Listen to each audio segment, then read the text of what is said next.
तो बच्चों, स्वागत है आप सबका बिहार पॉलिटेक्निक सेमेस्टर 1 के ट्रिगोनोमेट्री के इस लेक्चर में, जिसमें हम देखेंगे जो हमारा पहला टॉपिक है। क्या है पहला टॉपिक? Concepts of angle. उम्मीद करते हैं कि आप सब ने सिलेबस देख लिया होगा। हमारा क्या सिलेबस है इस बार का, तो हम उसी के अकॉर्डिंग पहला टॉपिक कंसेप्ट्स ऑफ एंगल के शुरुआत करते हैं। लेकिन बच्चों, इस टॉपिक को शुरू करने से पहले हम कुछ ट्रिगोनोमेट्री की हिस्ट्री जान लें, इसके बारे में जान लें, हमारे लिए बहुत बेहतर रहेगा। तो चलिए देखते हैं कंसेप्ट्स ऑफ एंगल। इस पे तो चर्चा करेंगे ही, बिल्कुल करेंगे। आप लोग अपने पूरे धैर्य और धीरज के साथ रहिए। ऐसा नहीं है कि हम इसके बदले किसी और टॉपिक पे स्विच कर रहे हैं, बिल्कुल करेंगे।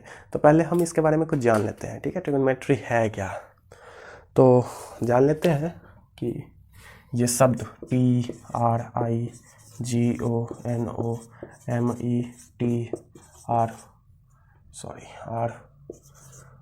ट्रिगोनोमेट्री है क्या। तो हम आपको बता दें कि ये एक ग्रीक जो कि कंट्री है, तो ग्रीक की लैंग्वेज से लिया गया है ट्रिगोनोमेट्री। तो ये एक ग्रीक वर्ड है, ग्रीक वर्ड, ठीक है? तो बिल्कुल कंफ्यूज नहीं होना है।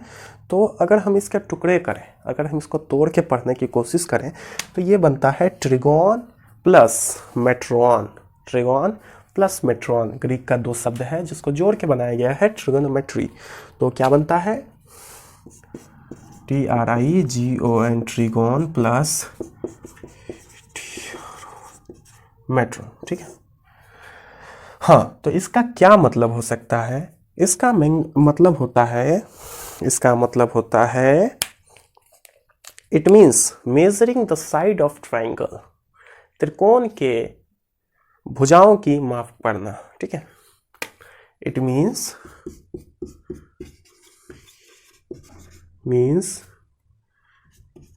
The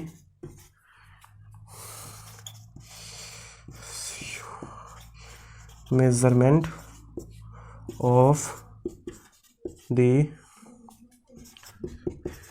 side of the triangle।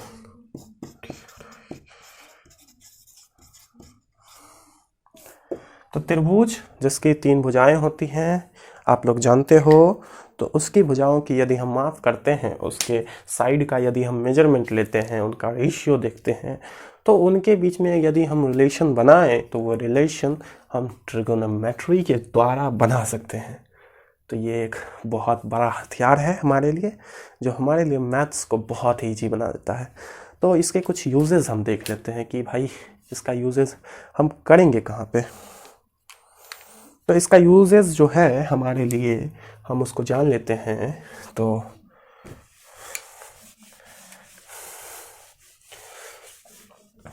इसका जो यूज हम करेंगे, और उम्मीद करते हैं कि आप इन सारी बातों को नोट कर रहे होंगे, ठीक है? तो इन सब बातों को आप नोट कर लो।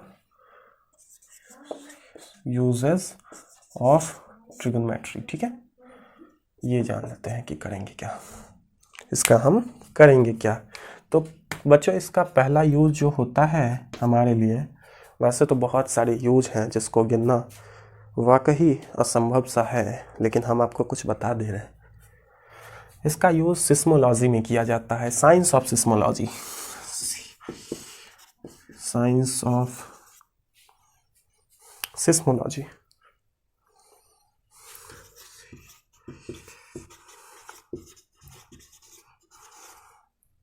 दूसरा जो यूज है वो होता है designing the electric circuit, designing the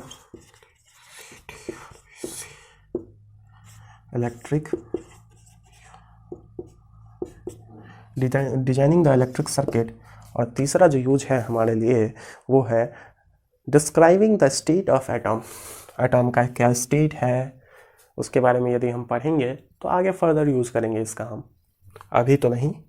तो ये सब हम आपको इसलिए बता रहे हैं ताकि ये चैप्टर आपके लिए इंटरेस्टिंग हो जाए, आप जान जाएं कि इसे पढ़ के हमें फ़ायदा क्या होगा। तो describing the state of atom, describing the state of atom.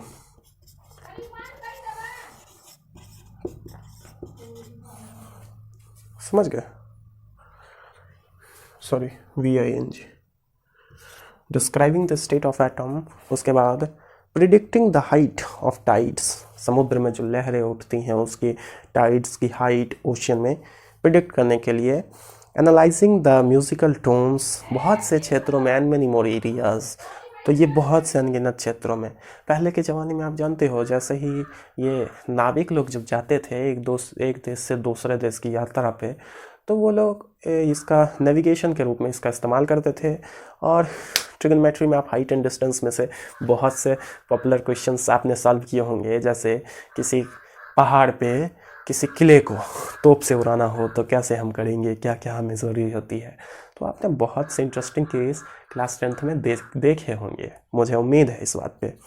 तो बहरहाल हम चलते हैं कि आज का जो हमारा बेसिकली टॉपिक है वो अब स्टार्ट होता है कि एंगल्स, कंसेप्ट्स ऑफ एंगल्स क्या होते हैं। ठीक है, तो एंगल्स से हम पूरी तरह से जानकारी लेने वाले हैं कि एंगल्स है क्या। ठीक है, तो चलिए इसको पूरी तरह से फील करते हैं। फाइनली हम अपने टॉपिक पे आ गए।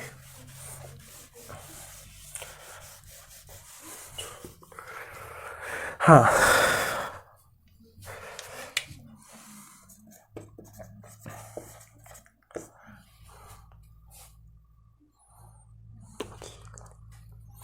तो हम एंगल के बारे में देखेंगे।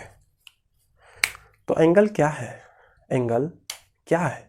दो भुजाओं, हमने हिंदी में पढ़ा था या फिर अंग्रेजी में बात करें, जब दो साइड्स होते हैं, एक ये साइड्स, एक ये साइड्स। ठीक है, मान लीजिए ये साइड A है आपका, ये साइड B है आपका।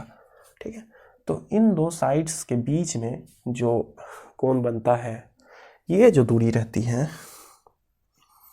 ये जो दूरी रहती है, इसे ही हम एंगल कहते हैं। तो भाई साहब, अगर ये हमारा पहला साइड है, यानी कि इनिशियल साइड है, तो हमें कैसे समझ में आएगा कि हमें एंगल कैसे मेज़र करना है। ठीक है, तो ये इनिशियल साइड है, तो ऑब्वियसली दूसरा साइड जो होता है हमारा, उसे हम कहते हैं टर्मिनल साइड।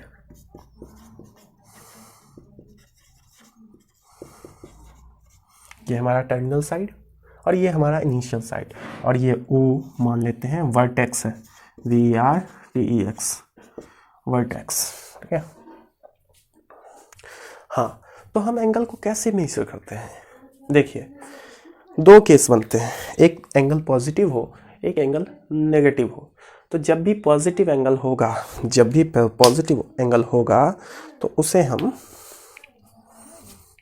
यहाँ हम कुछ दो लॉ लिखेंगे, दो नियम लिखेंगे, जिसे हम लॉज ऑफ एंगल कह सकते हैं, लॉज ऑफ एंगल मेजरमेंट कह सकते हैं। बहरहाल हम लिखते हैं। अब देखिए, दो जो लॉज हैं हमारे कि POSITIVE, पॉजिटिव एंगल दो तरह के, positive angle and negative angle. Positive angles are always measure in the anti-clockwise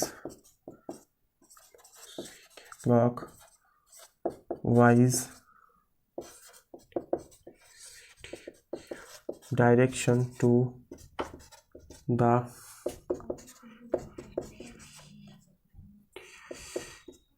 initial side. बातें समझ में आई? पॉजिटिव एंगल जो हमारा होता है उसे हम हमेशा, ठीक है, मेजर करते हैं एंटी क्लॉकवाइज डायरेक्शन में। एंटी क्लॉकवाइज क्या होता है? क्लॉकवाइज और एंटी क्लॉकवाइज।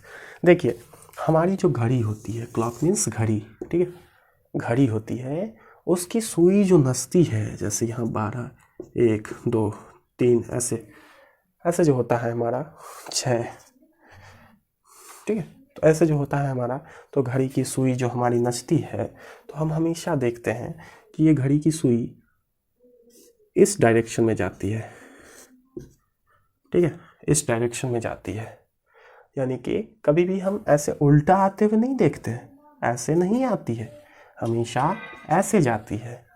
तो ये जो जाती है ये क्लॉकवाइज डायरेक्शन है। जिस तरह से घड़ी घूमती है उसे कहते हैं क्लॉकवाइज। अगर ये उल्टी आने लगे, ऐसे हम उल्टा करने लगे, तो ये होता है एंटी क्लॉकवाइज, यानी कि घड़ी के सुई के नचने के दिशा के विपरीत, ठीक है।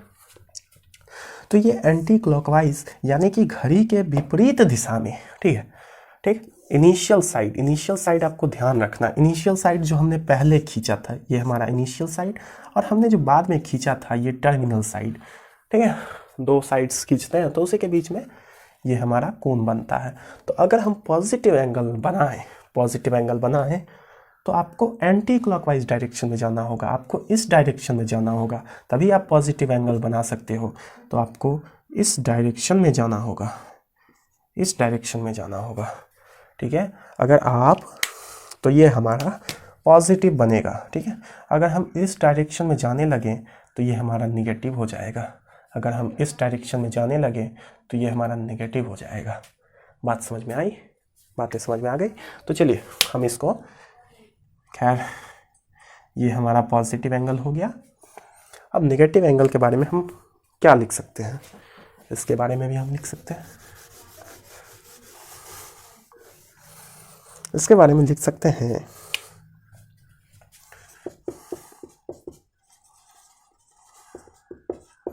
negative angles are always measured in the clockwise direction to the initial side,